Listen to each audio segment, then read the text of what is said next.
दिशाहीन अर्थसंकल्प या राज्याला कोणतीही दिशा न देणारा,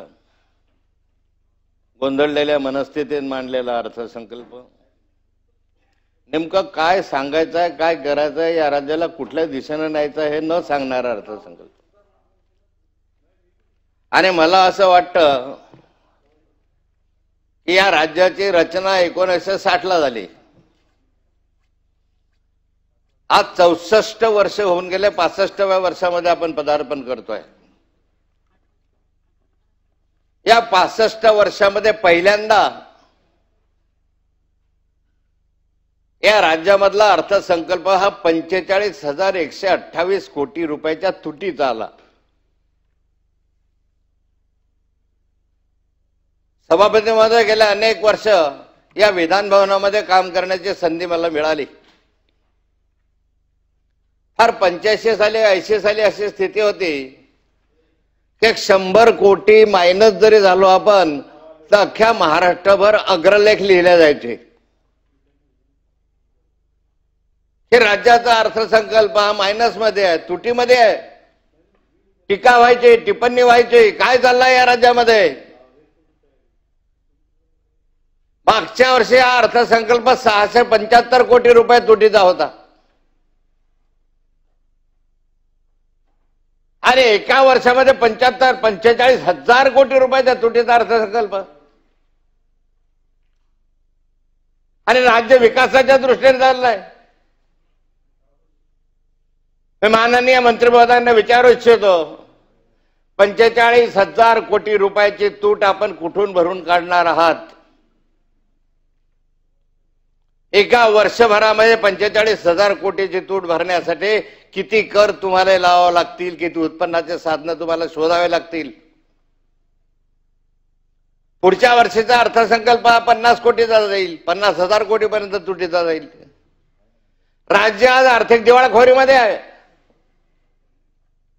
तुम्ही किती पाठीवर थापा मारल्या आणि किती कौतुक करायचा प्रयत्न केला तरी हा राज्य आर्थिक स्थितीत बुडालेला आहे. तुमच्या तिजोरीमध्ये खळखळाट आहे, पैसा नाही आहे. आणि अशा स्थितीमध्ये वेगवेगळ्या योजना तुम्ही आणतात, महसुली तूट वाढताय, नॉन प्लॅन एक्सपेंडिचर वाढतोय, पेन्शन, भत्ता, पगार, घेतलेल्या कर्जावरचं व्याज, घेतलेल्या कर्जावरचे हप्ते, याच्यामध्ये तुमच्याकडे पैसे नाही. कर्ज काढण्यासाठी आपण हे हप्ते फेडण्यासाठी परत कर्ज काढावं लागतंय. 8 लाख कोटीचं कर्ज तुमच्याकडे, 8,00,000 कोटी. अध्यक्ष महोदय, याचं व्याज भरण्यासाठी तुमच्याकडे पैसे नाही आहे. हप्ते तर सोडून द्या. विविध मार्गाने या राज्याने कर्ज घेतलं. मोठ्या प्रमाणावर कामं सुरू करत असताना कर्जाला थकमी दिली. या राज्यामध्ये नुसते भांडवली स्वरूपाचे कामं उभे करतो तसं चित्र उभं करायचं. पण दुसऱ्या बाजूला पर कॅपिटल इन्कम जे आहे ते वाढत नाही, अशी स्थिती आहे. मग अध्यक्ष महोदय, तुम्ही डाव्होसला गेलात, 15,00,000 कोटीचे काही लाख कोटीचे का 15,000 कोटी रुपयाचे करार केलेत ना करार. दरवर्षी डाव्होसला जातात, दरवर्षी करार केले जातात. पण प्रत्यक्ष किती गुंतवणूक याची आली या महाराष्ट्रामध्ये याची आकडेवारी कधी दिली आहे? गेल्या 10 वर्षातली आकडेवारी सादर करा की डाव्होसला गेलो आम्ही आणि 5 लाख कोटीचे केले, 10 लाख कोटीचे केले, 15 लाख कोटीचे करार केले आणि राज्यामध्ये प्रत्यक्ष आम्हाला 5 लाख कोटी मिळाले किंवा 15 लाख कोटी मिळाले. सांगा. नुसतं पाठ ठोपटून घ्यायचे, 15 लाख कोटीचे केले. सभागृहाची वेळ अर्थसंकल्पावरील आजच्या दिवसाची चर्चा संपेपर्यंत वाढवण्यात येत आहे. डाव्होसला जातात, इकडे तिकडे जातात, पण प्रत्यक्ष गुंतवणूक किती? रोजगाराचे आकडे सांगितले जातात, पण रोजगार आहे कुठे? या राज्यामधला रोजगार गेला. या राज्यामधले उद्योग गुजरातकडे वळवले गेले. या राज्यामध्ये नोकऱ्या संपल्या. खाजगी उद्योजकांकडे नोकऱ्या असताना या राज्यामधल्या नोकऱ्यांमधला अनुशेष जो आपला बॅकलॉग जो आहे आपला काय म्हणतो मी SC/STच्या संदर्भामधल्या त्या नोकऱ्या गेल्या. सरकारमध्ये असताना निदान SC/ST OBCच्या जागा NTच्या जागा भराव्या लागत होत्या. आता रिलायन्सचे उद्योग आले, अंबानीचे आले, अडाणीचे आले, याचे आले, त्याचे आले, एक तरी मागासवर्गीयाला प्राधान्य आहे का त्या ठिकाणी? मागासवर्गीयांना नोकऱ्या तुम्ही घालवल्या, खासगीकरणाकडे वळल्या, मागासवर्गीयांच्या नोकऱ्या घालवल्या. अध्यक्ष महोदय, मी आपल्या निदर्शनास आणू इच्छित की दाहोदचे करार झाले. या राज्यामध्ये एका बाजूला पाहिलं तर मोठे मोठे रस्ते झाले. रस्त्याची आवश्यकता डेव्हलपमेंटसाठी मग समृद्धी मार्ग असेल, शक्तीपीठ मार्ग असेल, नागपूर रत्नागिरी मार्ग असेल, बंगलोर हायवे असेल, हैदराबाद हायवे असेल, दिल्ली हायवे असेल, रस्त्यांची गरज आहे, नाकारता येत नाही. पण या रस्त्यांसाठी जो पैसा दिला जातो, जो जमिनी संपादन केल्या जातात, किती शेतकऱ्याच्या जमिनी आता तुम्ही संपादन करणार? हजारो एकर शेती या रस्त्यांच्या कामासाठी तुम्ही घेतात. शेतकरी ते द्यायलाही तयार असतात, कधी नाखुश असतात. पण माझा प्रश्न या ठिकाणी आहे, त्या शेतकऱ्यांच्या वडिलोपार्जितच्या जमिनी, वर्षानुवर्षे कचत असलेल्या जमिनी, हाड आणि हाडामासाच्या रक्ताचं नातं असलेल्या त्या जमिनी तुम्ही मातीमोल भावाने विकत घेतात. का करतात असं? माननीय मुख्यमंत्री देवेंद्र फडणवीस साहेब मागच्या कालखंडामध्ये विरोधी पक्ष नेते होते आणि विरोधी पक्ष नेते असताना सभागृहामध्ये त्यांनी भाषण केलं होतं की शेतकऱ्यांच्या जमिनी तुम्ही मातीमोल भावात घेतात, शेतकऱ्याचं जीवन उद्ध्वस्त करतात. तो 2013ला कायदा लार कायदा, land acquisition and requisition act, भूसंपादनाचा, त्या कायद्यानुसार शेतकऱ्यांना काहीतरी न्याय मिळत होता.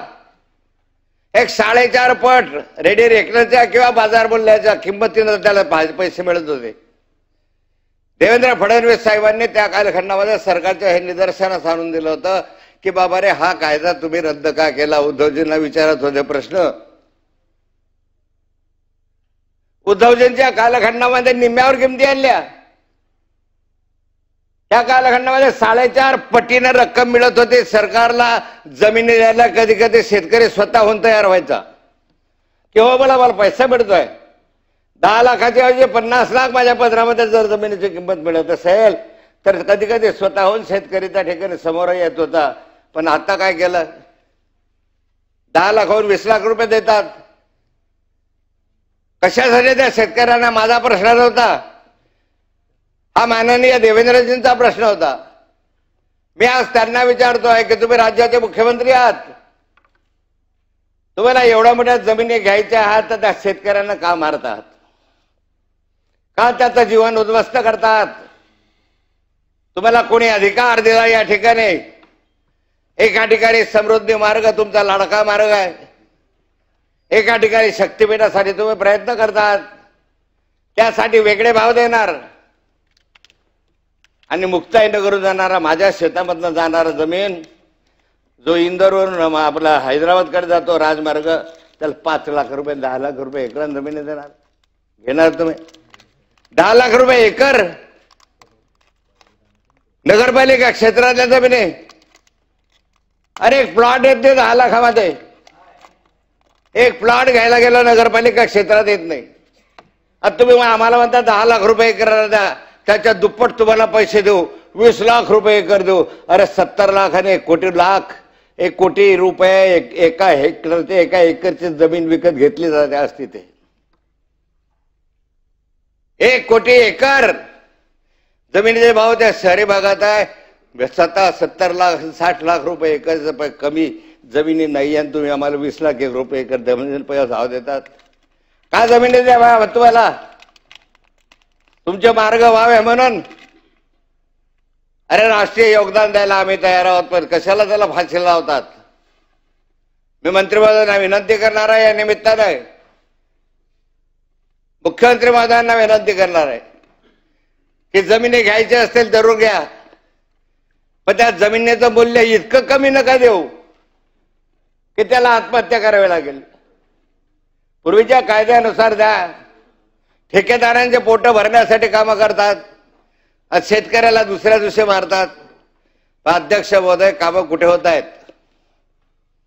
कामं होत आहे मुंबई, पुणे, नाशिक क्षेत्रामध्ये कामं होतात. या ठिकाणी नाडार MMRDA क्षेत्रामध्ये लाखो कोटी रुपयाचे कामं MMRDAच्या क्षेत्रामध्ये आहे. लाखो कोटी रुपयाचे कामं या मुंबई शहरामध्ये चाललेले आहेत.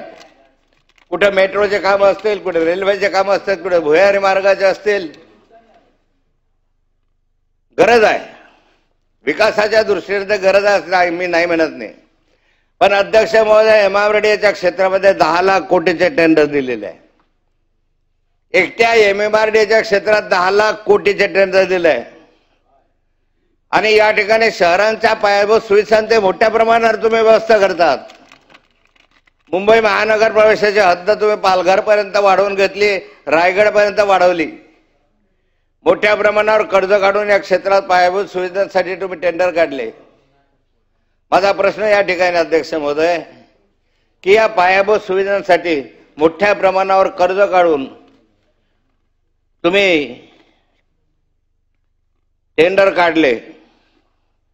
आज MMRDA अंदाजे 2 लाख कोटी रुपयाची कामे कर्ज काढून सुरू आहे. MMRDAला शासनाचे कर्ज आम्ही दिली आहे का?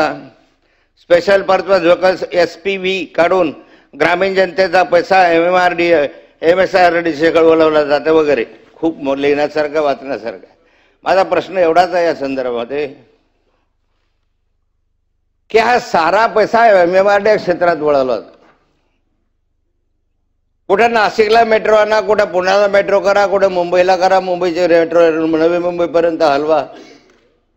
लोकसंख्या जास्त आहे, वाहतूक जास्त आहे. पण मेट्रोच्या संदर्भात सरकारलाच मी विचारू इच्छितो की या मेट्रो मधले रोजचे जाणाऱ्यांचे प्रवासी संख्या मला सांगा. दररोज जाणाऱ्यांची प्रवासी संख्या मला तुम्ही सांगा. मेट्रो साईडला लागलेला खर्च सांगा. आज साऱ्याच्या साऱ्या नागपूर पासून तर पुण्यापर्यंतच्या मेट्रो रेल्वे या तोट्यामध्ये आहे. आज त्याच्यावरचं व्याज भरणं सरकारला कठीण जात आहे. मग या ठिकाणी मेट्रोच्या संदर्भामध्ये नुसता पैसा खर्च करायचा, MMRDA क्षेत्रात करायचा, मुंबईमध्ये इकडून भुयारी मार्ग काढा, तिकडून भुयारी मार्ग काढा, याच्यासाठी खर्च करायचा. डावसला जायचा 15 लाख कोटीपर्यंतचा काय म्हणता हे करार तुम्ही करायचे. हे सारं करा. पण माझा प्रश्न असा आहे की सारा शहरामध्ये होत आहे, ग्रामीण भागात काय? ग्रामीण भागातला विकासाचा अनुशेष जो आहे दूर करण्यासाठी कुठा करार केला एखादा? डावसला गेले एखाद्या इंडस्ट्रीसाठी करार केला असेल, पण डावसला कधीतरी कृषीपूरक उद्योगासाठी, कृषी उद्योगासाठी एखादा करार झाला तर ऐकवंतात आहे की एखाद्या वेळेस तरी कृषी वाद्यासाठी की एखादे कापडापासून, आमच्या कापसापासून कापडापर्यंतची मिल आम्ही करण्यासाठी प्रायव्हेट इंडस्ट्रीसाठी करार करतो आहोत. एखादं उदाहरण शेतकऱ्यांसाठी, शेतकऱ्यांच्या आधुनिक यंत्रसामग्री अवजारासाठी आम्ही या ठिकाणी करार करतो आहोत. यासाठी आम्ही 10,000 कोटी आणतो, यासाठी आम्ही 1,000 कोटी आणतो. त्याच्यासाठी तुमच्याकडे पैसा नाही आहे. मग ग्रामीण भागामधले आणि शहरी भागातले विकासाची जी दुरी आहे, जो अनुशेष आहे, तो वाढून राहिलेला ग्रामीण भागातला विकासाची दुरी रुजलावते. उद्याच्या कालखंडामध्ये अध्यक्ष महोदय, ग्रामीण भाग आणि शहरी भागाचं युद्ध झाल्याशिवाय राहणार नाही. आज ग्रामीण भागातला सर्व इकडे रोजगारासाठी शहरामध्ये येतोय, ग्रामीण भाग ओसपडायला लागलाय. ग्रामीण भागातल्या नोकऱ्या नाही आहेत. मग ग्रामीण भागात नोकऱ्या आणण्यासाठी उद्योग तिथे आणणार आहात की नाही? की सारे उद्योग पुण्यामध्ये, रायगडमध्ये इकडे आले पाहिजेत? का मराठवाड्याचा विकास थांबला? का अख्ख्या अर्थसंकल्पामध्ये आमच्या उत्तर महाराष्ट्राचा साधा उल्लेख सुद्धा नाही? जळगाव, धुळे, नंदुरबार एखादा साधा उल्लेख का खानदेशच्या महाराष्ट्रात आहे की नाही आहे? का मराठवाड्यातल्या, या खानदेशमधल्या, या महाराष्ट्रामधल्या साऱ्या शेतकरी जेवढे आहेत जे दररोज आत्महत्या करतात, त्या आत्महत्या करणाऱ्या शेतकऱ्यांचा साधा उल्लेख ह्याच्यामध्ये नाही आहे. जो आदिवासी आज किड्यामुंग्यांना मरतोय, जो कुपोषणानं मरतोय, त्या आदिवासींचं अनुदान दुसरीकडे वळवत असताना तुम्हाला शरम नाही वाटले? त्या आदिवासींच्या उत्थानासाठी काय योजना आहेत? काय तुमच्या अर्थसंकल्पामध्ये तरतूद आहे? त्या आदिवासींच्या त्यांच्या लोकसंख्येच्या आधारावर तुम्ही पैसा ठेवला पाहिजे. घटनेतली तरतूद आहे, तुमची नाही आहे.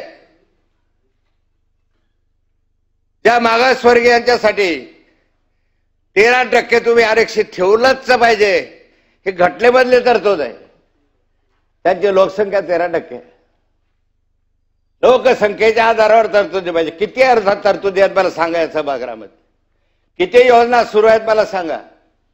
कृषीच्या किती योजना सुरू आहे सांगा? कशासाठी तूट वाढवून घेत आहेत? 45,000 कोटी रुपयाची तूट अर्थसंकल्पामध्ये येणं म्हणजे या राज्य सरकारचं अपयश आहे. मागच्या वर्षी 675 कोटी, या वर्षी 75,000 कोटी. अरे हा पैसा कृषी भागासाठी, ग्रामीण विकासासाठी वापरा ना तुम्ही, शेतकऱ्यांसाठी द्या. पण शेतकऱ्यांचं अनुदान नाही, शेतकऱ्याच्या शेतमालाला भाव नाही, शेतकऱ्याच्या कापसाच्या संदर्भामध्ये अर्थमंत्र्यांनी एक शब्द उच्चारला नाही. कापूस नाही, सोयाबीन नाही, कांदा नाही. शेतकरी मेला तरी चालेल, त्यांना आत्महत्या केल्या तरी चालतील, आम्हाला काही घेण्याचं नाही. आम्हाला लाडकी बहीण पुरेशी आहे. अरे ज्या लाडक्या बहिणीसाठी 2100 रुपये देऊ म्हटलं ते तुम्ही देत नाही. ज्या शेतकऱ्यांचं संपूर्ण कर्ज माफ करू असं तुम्ही सांगितलं, का कर्जमाफीची घोषणा झाली नाही याच्यामध्ये? अरे एक बोगद्यासाठी 50,000 कोटी खर्च करता तुम्ही मुंबईमध्ये. मेट्रोसाठी 1 लाख कोटी रुपये तुम्ही खर्च करता. 10 लाख कोटी पर्यंत तुम्ही एमआरडीए क्षेत्रामध्ये खर्च करता. माझ्या शेतकऱ्यांचं कर्ज जे आहे संपूर्ण माफ केलं तर 43,000 कोटीच्या घरामध्ये. अरे सारं कर्ज माफ केलं असलं, सारं शेतकऱ्याच्या डोक्यावर जेवढं असेल कर्ज ते माफ करायचं असेल तर 25-30,000 कोटीच्या वर जाणार नाही. आणि एक तुमची मेट्रो 50,000 कोटी, 1 लाख कोटी रुपयाचे होते. अरे एखादा प्रकल्प कॅन्सल करा, आमच्याकडे वळवा ना.